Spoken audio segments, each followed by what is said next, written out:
This is how to use static overlay Opus clip.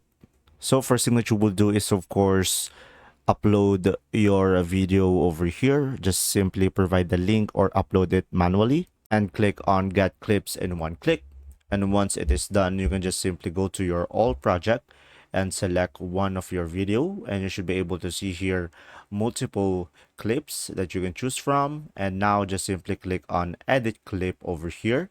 And now from here on the right side of the screen, guys, you should be able to see here static overlay. So guys, pretty much it is very simple. It is for a logo or CTA, and make sure to turn it on in order for you to see the choose file button over here. So make sure it is toggled on and click on choose file. And now from here, just simply select a logo. So I'm going to be using our logo as an example. And as you can see, just simply wait for it to upload. Now, once it is uploaded, you can just simply click on it and you can resize it by clicking on the circle black icon, and you can just simply put it on the right place. And from there, when you play the clip, you should be able to have your logo until the end of the video.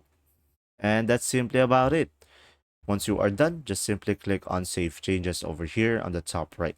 If this video was helpful, please like and subscribe, and thanks for watching. See ya!